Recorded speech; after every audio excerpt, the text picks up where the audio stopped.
16장 1절에서부터 4절까지의 말씀입니다. 우리 합독하겠습니다. 태초부터 있는 생명의 말씀에 관하여는 우리가 들은 바요 눈으로 본 바요 자세히 보고 우리의 손으로 만진 바라. 이 생명이 나타나신 바 된지라. 이 영원한 생명을 우리가 보았고 증언하여 너희에게 권하노니 이는 아버지와 함께 계시다가 우리에게 나타나신 바 된 이시니라. 우리가 보고 들은 바를 너희에게도 전함은 너희로 우리와 사귐이 있게 하려 함이니 우리의 사귐은 아버지와 그의 아들 예수 그리스도와 더불어 누림이라. 우리가 이것을 쓰면 우리의 기쁨이 충만하게 하려 함이라. 아멘. 예. 오늘은 요한 일서에 시작하기 전에 전반적인 요한 일서에 관해서 돌아볼까 합니다. 오늘이 요한 일서를 또한 배우는데 아니면 알아가는데 가장 중요한 날이죠. 그래서 오늘 정도의 이 모든 것을 잘 알게 되면 요한 일서에 대해서 2서, 3서에 대해서도 우리가 이제 잘 알 수가 있게 됩니다. 그래서 오늘 시간이 정말 중요하다라는 거 기억하시고 잘 들으시기 바랍니다. 그러니까 요한 일서다라고 하면 우선 요한이다 이렇게 앞에 써 있습니다. 그러면 요한이다라고의 성경에 들어가져 있는 것이 몇 권이 있습니까? 우선 요한 복음이 있고 요한 1서 있고 2서 있고 3서 있고 요한 계시록이 있습니다. 이렇게 5권이 있다라는 것인데 이렇게 앞에 요한이다 붙였다라고 하는 것은 같은 사람이 썼다라는 것을 우리는 알 수가 있게 되겠죠. 성경에 대해서 보통 이렇게 같은 성경의 저자의 이름을 써서 한 것과 또 아니면 수신자를 통해서 성경 이름을 지은 것이 있는데 이것은 요한이 졌다라고 해서 요한 복음, 요한 1, 2, 3서 그 다음에 또한 요한계시록 이렇게 성경에 이름을 썼습니다. 원래는 여기에서는 요한의 일이라고 이렇게 돼 있어서 요한의 첫 번째 편지다 이렇게 이야기를 하고 있습니다. 그런데 이게 요한 복음보다 이것이 더 먼저 쓰여 있는지 아닌지는 확실하지가 않습니다. 그렇기 때문에 이 요한의 편지 첫 번째 편지다라고 하는 그 내용으로 말미암아 요한 1서라라고 얘기를 했고 요한 1서는 사랑의 편지 이렇게 이야기를 많이 부르고 있습니다. 그리고 또한 기독교의 교리서라고 이야기를 하고 있습니다. 그래서 기독교의 삶에 관한 그 교리 그리고 뿐만 아니라 하나님의 사랑을 실천하는 것에 또한 그 잘 담고 있는 것을 볼 수가 있습니다. 우리가 성경을 읽을 때 신약 성경을 내가 간단하게 읽겠다 라고 하면 요한서를 읽어도 괜찮습니다. 그래서 요한 복음을 읽고 서신서는 요한 1, 2, 3서를 읽고 그 다음에 요한 계시록을 읽으면 좋을 것 같습니다. 이것은 어떻게 돼요? 오늘 들은 사람은 하나님이 주시는 감동이구나 이렇게 생각하고 읽어야 되겠죠. 그래서 쉬는 날 이제 여름 휴가 때 우리 요한서를 읽어보면서 은혜 받으시기를 또한 축원합니다. 저자는 뭐라고요? 사도 요한이다라고 얘기했습니다. 사도 요한이다라고 하는데 이 실제적으로 사도 요한이 졌다 이렇게 얘기를 하고 있지 않습니다. 하나님의 부르심을 받은 나 바울은 이렇게 이야기를 하고 있죠. 바울 서신은 계속해서. 그래서 바울 서신이구나라는 것을 우리는 알 수가 있는데 이 요한 복음과 요한 1, 2, 3서든 아니면 요한 계시록이든 직접적으로 내가 요한이다라고 밝힌 것은 거의 없습니다. 이게 복음서에서도 보면 마가복음도 마찬가지고 이렇게 암시를 하지 자신의 이름을 드러내놓지를 않습니다. 그래서 사도행전에서도 누가의 이름이 전혀 나오지가 않죠. 이와 마찬가지로 사도 요한이 지었던 요한복음에서도 요한 1, 2, 3서에서도 요한의 이름을 찾아볼 수가 없습니다. 그런데 이제 신약 편지서를 이렇게 보았을 때에 요한복음이 이 요한이 썼다라고 우리가 확신을 한다라고 하면 이 요한복음과 이 요한 1, 2, 3서는 거의 비슷하다, 유사성이 너무 많다라고 해서 같은 저자가 썼구나라는 것을 우리가 알 수가 있기 때문에 요한 1, 2, 3서다라고 이야기를 하고 있습니다. 요한이 저자다라는 것을 이야기하는 것입니다. 이 두 저자가 동일한 사람인 것을 우리는 믿어 의심치가 않습니다. 요한복음에 뭐라고 써 있습니까? 내가 요한이다라고 쓰지는 않았지만 사랑하시는 그 제자, 이렇게 이야기를 합니다. 자신을 계속해서 사랑하는 자로 표현을 하고 있습니다. 예수님의 사랑하는 받는 그러한 제자가 썼다, 이렇게 이야기를 하고 있습니다. 이 일들을 기록한 제자가 이 사람이다, 즉 이 사람이 바로 요한이다라고 한다면 요한 1, 2, 3서도 마찬가지로 요한이 썼음을 또한 확신할 수가 있다라는 것입니다. 그가 그리스도의 공생애를 또한 우리가 추측할 수 있는 것은 공생애를 직접 체험했던 사람, 사도라는 것을 우리는 알 수가 있게 되겠죠. 그런데 요한 1, 2서에서 이렇게 이야기합니다. 요한 1서에서 1장 11절인데 저게 잘못 써 있습니다. 우리가 들은 바요, 눈으로 본 바요, 자세히 보고 우리의 손으로 만진 바라. 즉 예수님과 같이 다녔음을 우리가 여기에서 볼 수가 있게 되겠죠. 즉 사도 요한인 것을 우리는 알 수가 있습니다. 그러면 2서와 3서는 그러면 왜 요한이 썼다라고 하는가? 요한 1서와 두 번째 편지가 유사합니다. 또 두 번째 편지와 세 번째 편지가 또 유사합니다. 이렇기 때문에 요한의 저자로 모두 다 이야기를 하는 것입니다. 우리가 한번 문구상에서 이 유사성을 한번 비교해 보겠습니다. 왜 보이나요? 잘 안 보이죠? 한번 그냥 살짝만 보겠습니다.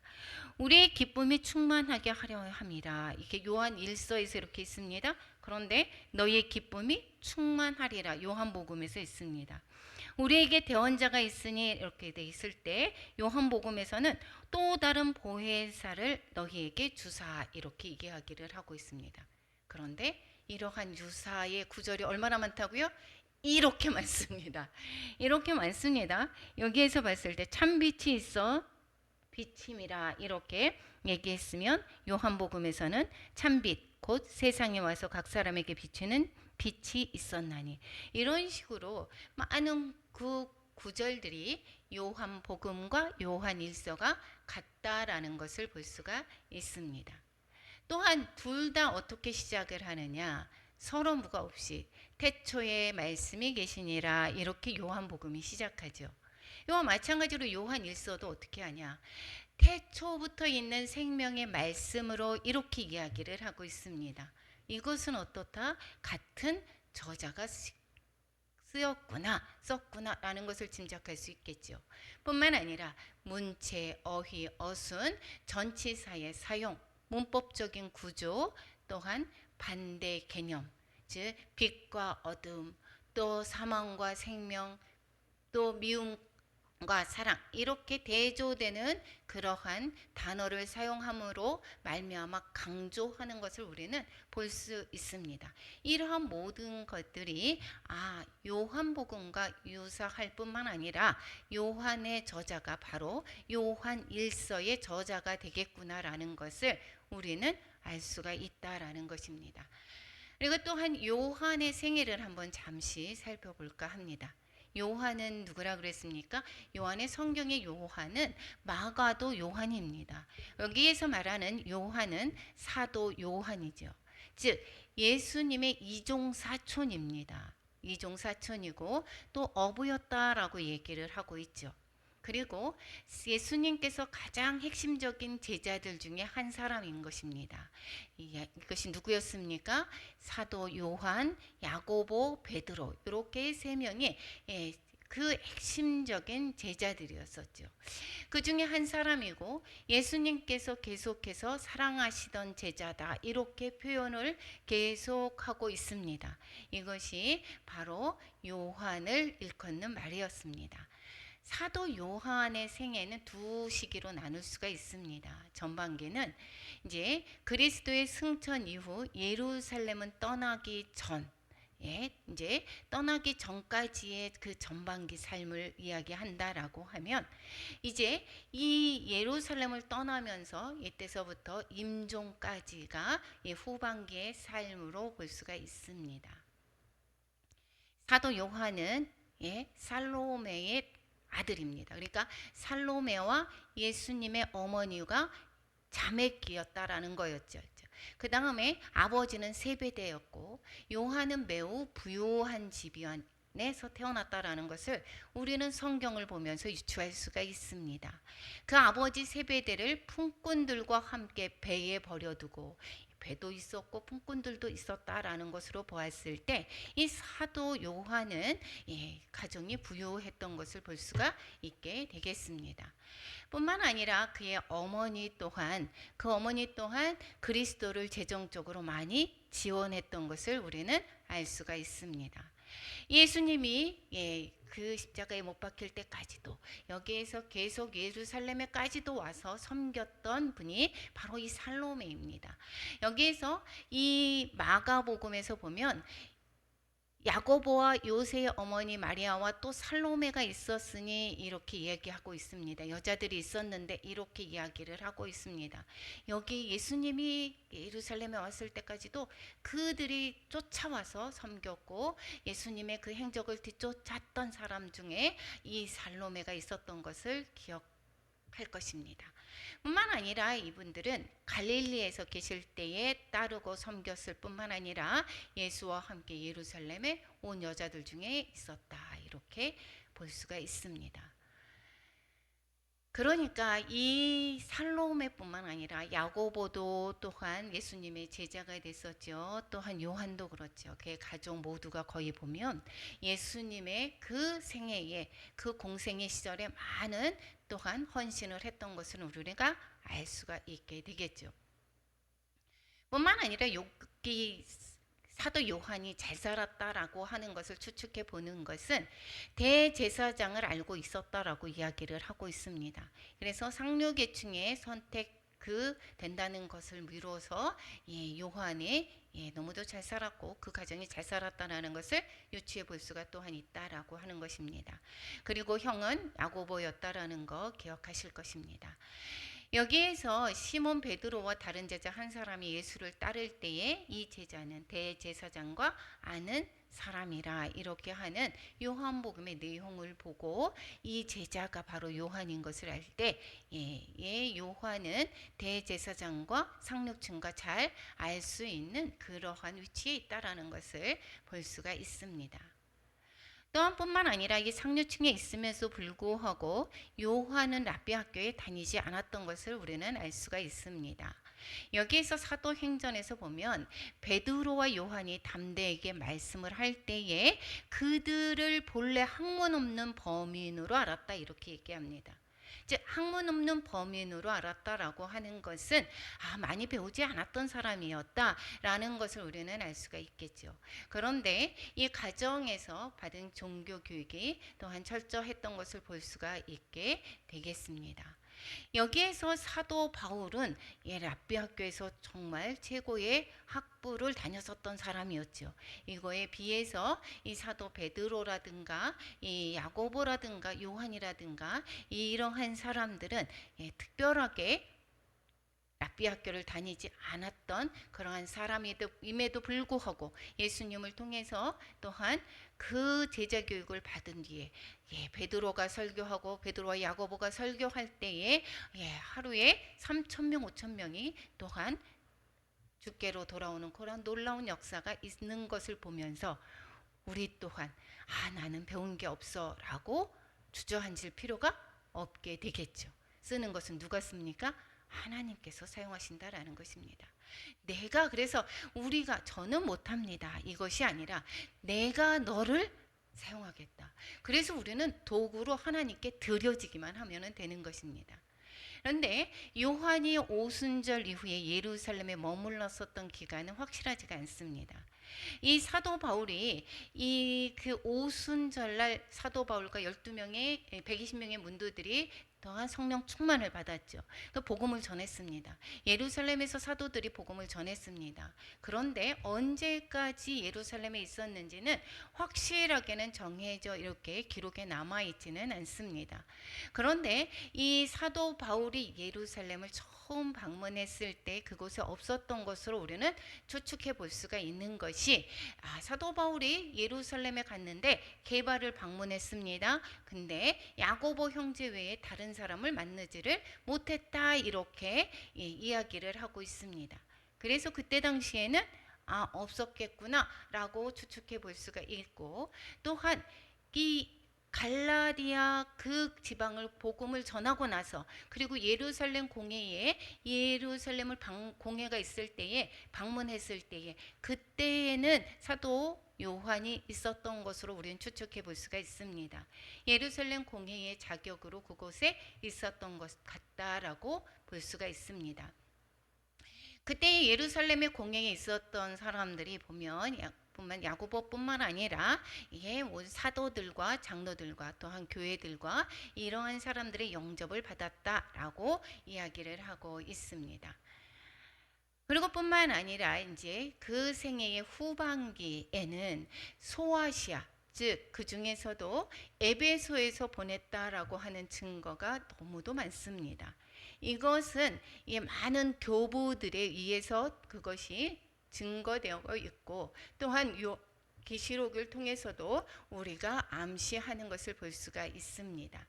그리고 또한 나중에 그 반모 섬에서 구금 생활을 했었던 것도 우리는 알 수가 있습니다. 그래서 반모 섬에서 요한 계시록을 썼다라고 하는 것을 우리는 또한 잘 알고 있습니다. 그리고 요한은 주님의 부탁을 받고 예수님의 모친 마리아를 봉양한 사도로 우리가 잘 알고 있습니다.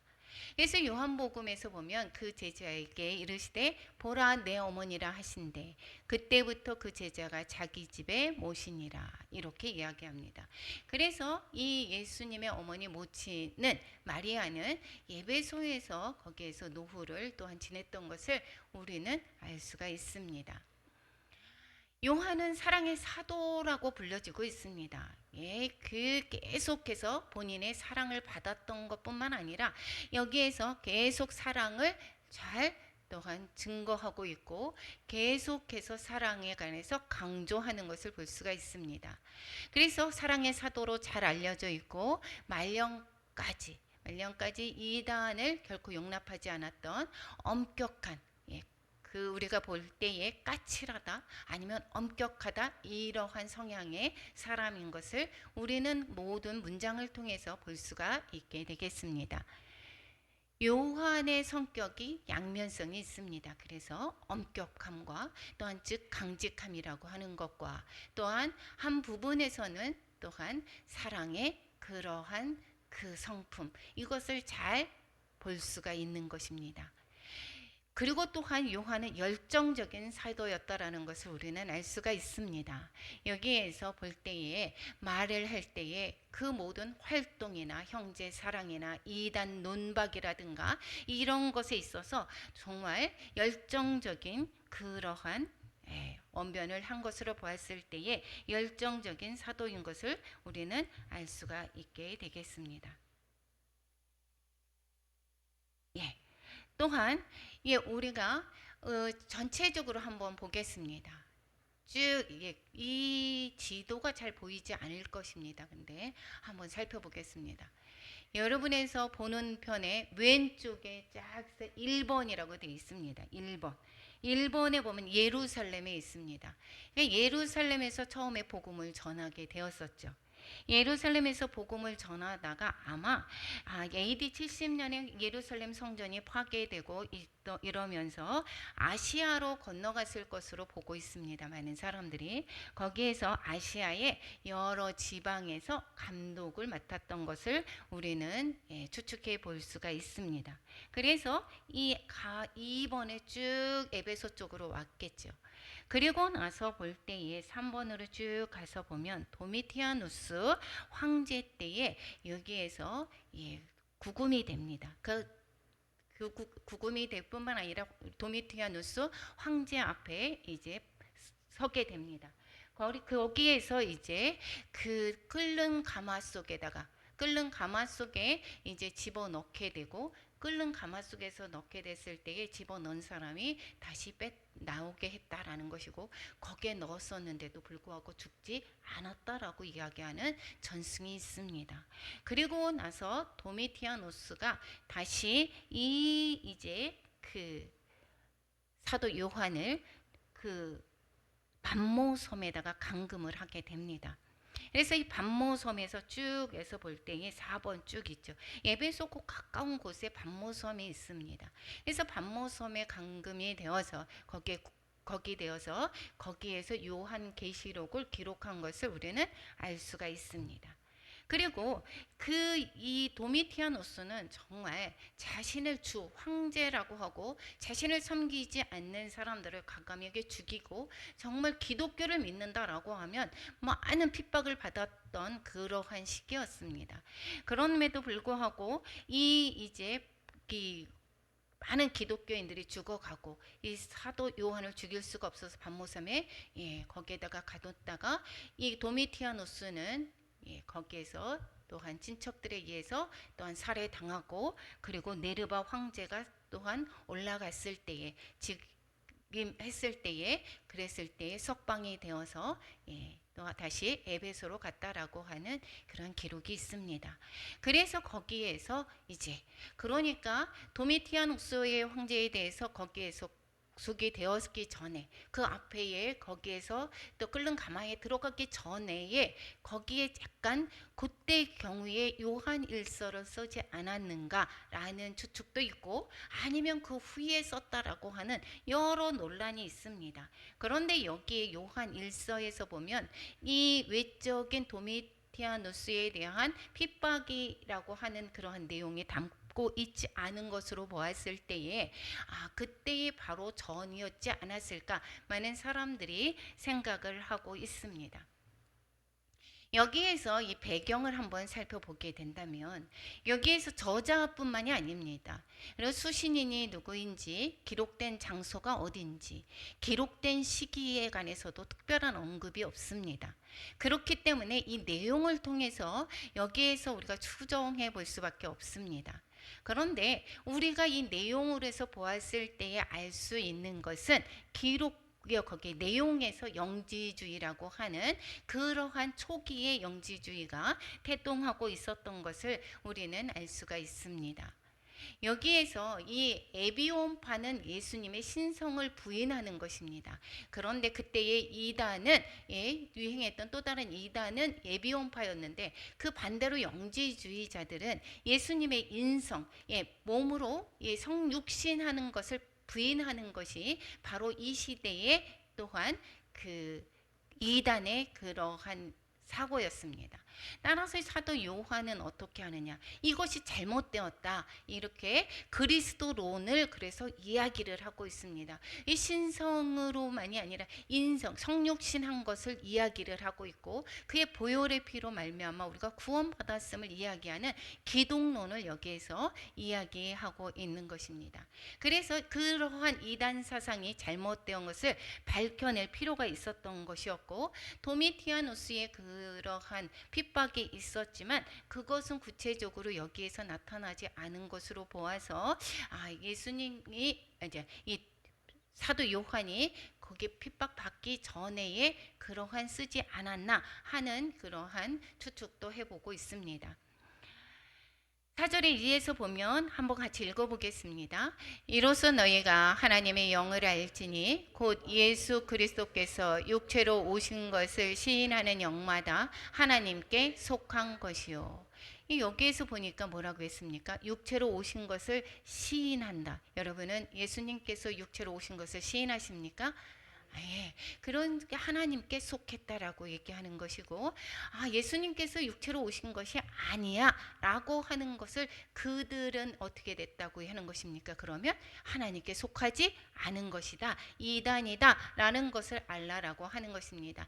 잠시 그때의 그러한 이단 영지주의에 관해서 한번 살펴보게 되겠습니다. 그러면 가연설이라고 했는데, 가연설은 가자가 거짓가입니다. 나타날 현, 설 이렇게 돼 있죠. 거짓으로 나타나졌다 이렇게 이야기하는 거겠죠. 한자 뜻으로 보게 되면 성육신의 실제를 부인하는 것이고, 인간의 몸을 그냥 가진 것처럼 나타난 것이다 라고 해서 이것을 가연설이라고 하기도 하고, 또한 뿐만 아니라 케렌투스설이라고 이야기를 하는 그러한 주장이 있습니다. 이 케렌투스가 주장하는 설인데, 이는 이제 예수님은 요셉과 마리아에게서 태어났습니다. 태어났는데 우리가 그 세례 받을 때에 비둘기가 임하고 이렇게 막 이제 있었던 일들이 있었지 않았습니까? 그럴 때에 그리스도가 그의 몸에 들어갔다라는 것입니다. 그리고 나서는 어떻게 됐다? 십자가에 달려 돌아가시기 직전에 어떻게 해요? 예수 그리스도가 다시 나왔다 이렇게 주장한 것이 케렌투스설이라는 것입니다. 그래서 이 모든 것들은 다 어떻게 되는 것인가? 잘못되었다, 이단이다 라는 것을 말씀하고 있고, 이들을 또한 반박하는 내용이 요한 1서에 기록되어져 있는 것입니다. 수신자 정확하게 이야기되어져 있지는 않는다라고 이야기를 했습니다. 여기에서 볼 때에 자녀들아 이렇게 따스하게 말씀하고 있습니다. 계속해서 이렇게 부를 수 있는 것들은 초신자들을 통해서 이렇게 얼마 되지 않았던 그러한 성도들에게 연로한 사람이 기록한 것이 분명하다라는 것을 볼 수가 있습니다. 그래서 이 사도 요한은 이 거의 마지막 때에 여기에서 이 서신을 기록한 것인 것을 우리는 짐작할 수가 있고, 이 성도들에게 여기에서는 성도들 초신자들에게 보내는 것이구나 라는 것을 우리가 추측해 볼 수가 있고, 또 이 잘 알 수 있는 것은 일단에 잘 아는 사람들이구나 라는 것을 우리는 또한 편지 내용에서 볼 수가 있게 되겠고, 이 사람들이고 또 사도 요한과 친숙한 관계임을 또한 살펴볼 수가 있게 되겠습니다. 그리고 뿐만 아니라 구약의 인용문이 하나밖에 없습니다. 그래서 거의 없다라고 얘기를 하는 것으로 볼 수가 있죠. 이것은 이방인의 출신들도 구약에 관해서 잘 모르지 않습니까? 그렇기 때문에 이방인의 신자들에게도 성도들에게도 잘 읽혀지도록 기록한 것을 볼 수가 있게 되겠습니다. 그래서 요한 1서 5장 21절에서 보면, 자녀들아 너희 자신을 지켜 우상에게서 멀리하라. 우상에게서 멀리하라라는 것을 보았을 때에 우상을 섬겼던 그들에게 이야기를 하는 것으로 봤을 때에 이방인들이 많이 있었구나라는 것을 볼 수가 있겠습니다. 이러한 모든 것으로 추측해 보았을 때에 이 모든 기록지는 어딘가? 예배소 아니면 적어도 그 소아시아에 있는 그러한 그 신자들에게 보내었던 편지구나. 또한 기록지도 마찬가지로 기록 장소도 예배소로 이 본서신이 또한 기록하였음을 추측해 볼 수가 있습니다. 그런데 이 어디라고 확신하기는 정말 어렵지만, 모든 많은 역사가들이 요한의 말년에 노년에 있었던 그러한 에베소에서 본서신을 기록했다라고 보는 것이 거의 정확하다라고 합니다. 기록 연대를 한번 보겠습니다. 기록 연대 아까 말씀했습니다. 요한 복음과 요한 일서를 저렇게 같이 대비해서 봐야 됩니다. 그래서 어떠한 사람은 요한 복음보다 먼저 기록되었다라고 하는 견해가 있고, 요한 복음과 같은 시기에 기록되었어라고 하는 사람들도 있을 뿐만 아니라, 요한 복음보다 이 또한 서신이 후대에 기록되었다고 하는 주장이 있습니다. 이것으로 보았을 때에 이 요한복음은 85년에서 90년이다라고 본다라고 하면, 그렇다라고 하면 여기에서 90년에서 95년이 되지 않을까라고 볼 수가 있습니다. 왜냐하면 95년에 도미티아노스에서 치하에서 이 박해에 대한 언급이 없었다라는 것을 보았을 때에 그 기록 시기는 95년 이전이 되지 않았을까로 추측하는 것입니다. 그래서 요한 2서와 요한 3서도 이와 동일한 시기에 기록될 것으로 보고 있습니다. 오늘의 또한 본문에서 우리가 또한 보았습니다. 기록 목적입니다. 요한 1서 제가 잘못 적었네요. 요한 1서 1장 3절 4절 말씀입니다. 우리가 아까 읽었죠. 우리가 여기에서 뭐라고 있느냐? 우리가 보고 들은 바를 너희에게도 전하는 것은 왜 전하느냐? 우리와 사귐이 있게 하려 한다. 이렇게 성도의 교제를 이야기를 하고 있습니다. 성도의 교제뿐만 아니라 4절에 뭐라고 얘기합니까? 이것을 쓰면 우리의 기쁨이 충만하게 하려 함이라. 즉 무슨 소리냐라고 한다라면 성육신을 부인하는 영주의주의자를 이제 지적하고 나서 교회와 성도들을 믿음의 반석 위에 굳게 세운 뒤에 성도들로 하여금 예수 그리스도를 본받아서 그 사랑을 실천하며 예수와 교제를 나눔으로, 그리고 죄를 범치 않고 우리의 기쁨이 충만케 되는 방법을 보여주기 위해서 기록했다라는 것입니다. 즉 무슨 소리냐? 쉽게 이야기하면 예수 그리스도로 살아가는 삶을 전하면서 예수 안에서 사는 그 기쁨을 전하기 위해서 기록했다라는 것입니다. 우리가 세상에서 우리가 잘 살고 싶어 하죠. 기쁨으로 살고 싶어 합니다. 우리가 항상 기뻐하라, 쉬지 말고 기도하라, 범사에 감사하라, 이렇게 데살로니가 후서에서 말씀하고 있지만, 그렇지만 우리가 얘기하는 것은 항상 주 안에서 감사합니다. 주 안에서가 기뻐하는 것입니다. 내가 돈이 많으면 기뻐할 것 같고 잘 살 것 같아 보이지만 그렇지 않습니다. 우리의 마음은 늘 어디에 있습니까? 하나님께서 우리에게 영을 아는 하나님의 그 영적인 존재이기 때문에 세상의 것으로 풍성해도 우리의 영은 목마릅니다. 그래서 우리는 무엇을 갈망하느냐? 어떠한 그 신을 갈망하게 되어져 있습니다. 그래서 하나님과의 교제 가운데 있을 때에 우리는 진정한 행복을 누릴 수가 있는 것이고, 그러니까 도둑과 같이 그 월담을 하는 것은 누구죠? 도둑입니다. 도둑은 월담을 합니다. 그래서 우리를 또한 우리의 그 모든 자녀들을 빼앗아가고 삼키려 하고 또한 주저앉게 합니다. 그것은 어떻게 하느냐? 행복 가운데 살아가는 그 성도들을 빼앗아가려고 하는 것이 바로 이단들이고 또한 사단들의 계책입니다. 그렇기 때문에 이 계속해서 서신서마다 무엇을 강조합니까? 예수 그리스도를 바로 알아야 된다. 그래서 예수 그리스도를 바로 알려면 어떻게 되느냐? 우리가 그냥 나 예수님 믿었어, 자유롭게 그냥 다 안다니까, 이렇게 해서는 안 된다라고 얘기하는 것입니다. 그래서 우리가 잘 알아야 되는데, 예수님에 관해서 잘 알려면 믿음은 들음에서 무엇을 들어야 됩니까? 말씀을 들어야 되는 것입니다. 그래서 말씀을 계속해서 듣다가 보면 하나님께서 성령의 감동으로 쓰였기 때문에 성령님께서 우리를 알게 해주십니다. 그래서 우리가 볼 때에 예수님을 바로 알아서 예수님을 라고 하는 것은 바로 무엇입니까? 내가 지식적으로 아는 것을 안다라고 하지 않습니다. 우리가 안다라고 하는 것은 경험으로 아는 것입니다. 내가 삶을 통해서 지식으로 알았던 그것이 내 삶을 통해서 내가 나타내질 때 진정한 행복과 생정한 기쁨을 누릴 수가 있는 것입니다. 그래서 계속해서 이 서신서들과 계속 무엇을 이야기하는 것입니까? 주 안에서 생명의 삶을 살아라. 그리고 새 주 안에서 기쁨의 삶을 살아라. 행복한 삶을 살아. 복받는 삶을 살아라. 계속해서 강조하는 것입니다. 그래서 우리는 하나님의 말씀을 잘 알아야 되는 것입니다. 이 요한 1서에서 우리가 계속 우리가 성경을 읽을 때 계속 반복할 때 잘 알아지지 않습니까? 이 요한 1서가 계속 이러한 틀을 갖고 자꾸 설명하고 있습니다.